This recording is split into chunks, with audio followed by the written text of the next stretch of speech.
probably want, how many significant figures do you think you want? So I'll put 2.99. Okay, yep, 3.00. Okay. Right, okay, let's go over some other things. Let's talk about some things that we've done earlier in the semester, because we've covered a lot since August. So let's cover as many things as we can. Yes? Did we ever hear about chapter 3 on the final? Chapter 3, what was that? Vectors? Yeah. I think only so far as they apply to, we use vectors a lot. So probably not so much questions on chapter 3 per se, but you need to review that because of all those resolving into the cosines and the sines for the different components is explained in that chapter.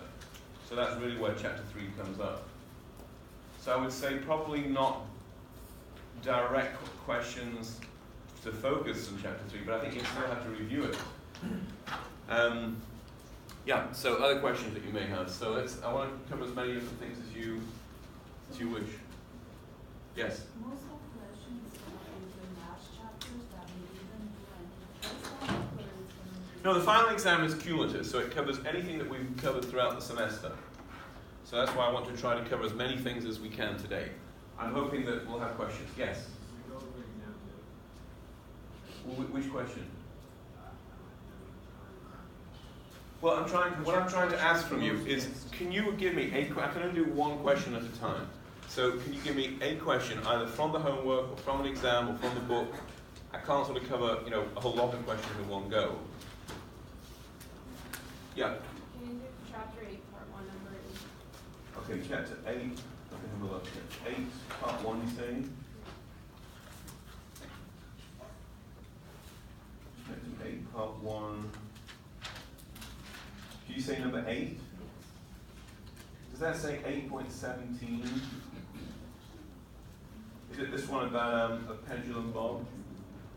Okay, so when I first looked at this question, I was thinking, okay, let's swap these over. I was thinking maybe it's asking for how high does it swing, but if we answer the question specifically, it says what's delta U. So it asks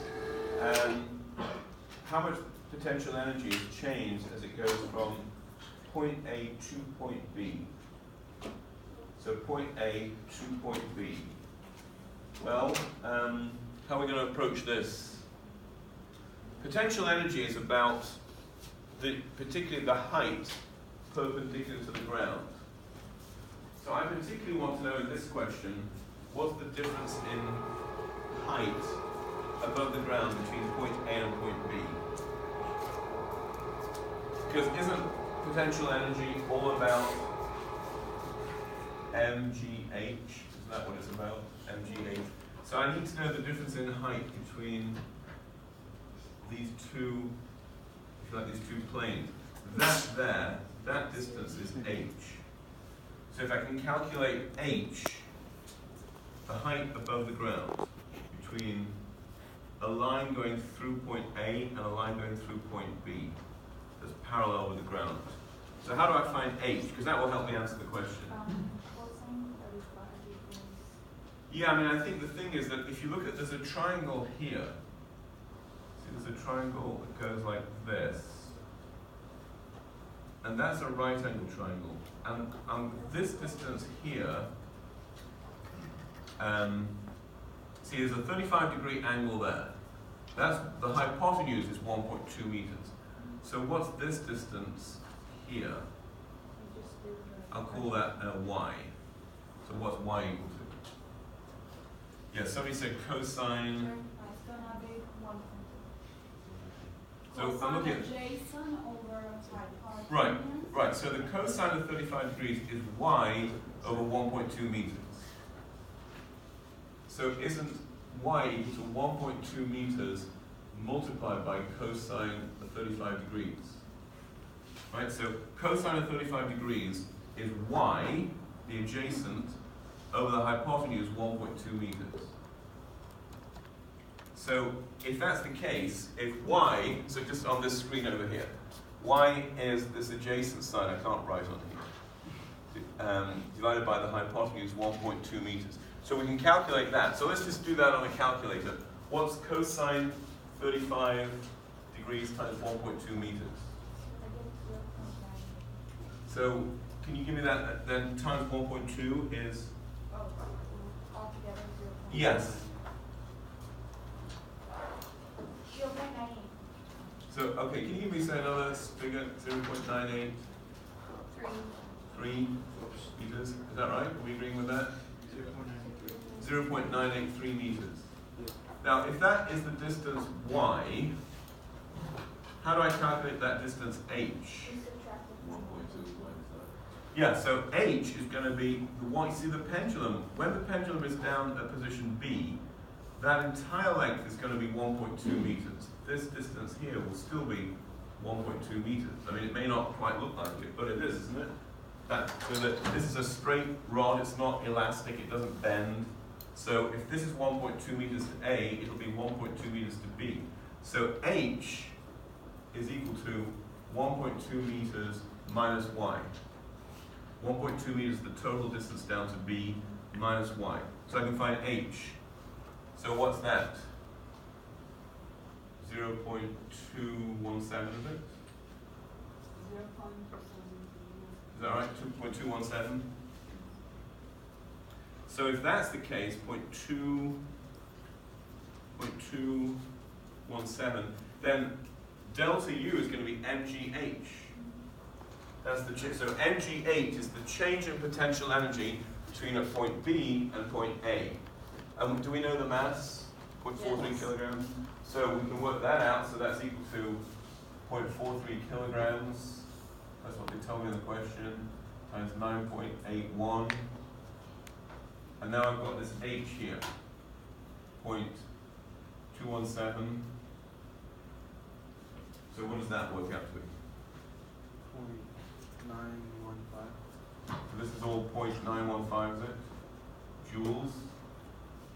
So 0.915 joules is the mgh, is the distance, the difference in potential energy between the 2 points. Does it want it to be positive or negative? It goes from A to B. Negative. So does it have more potential energy at A or more at B? So you always have more potential energy the higher you are. When you lift something up, you're giving it more potential energy. So if it goes from A to B, I assume it's losing potential energy. Do you think it wants the negative sign in? Yes. Should we try it without, just for fun? All right. So this one doesn't ask for magnitude.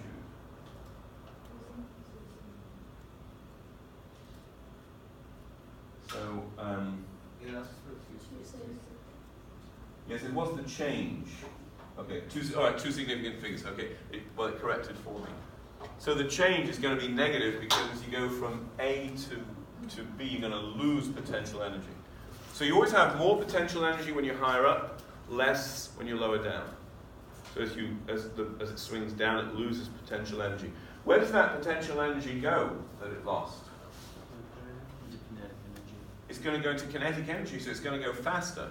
So the pendulum is going to be swinging faster at point B than at point A. Maybe you released it from rest. You know, maybe you drop it at point A, and it'll suddenly be moving greater than 0 when it gets to B.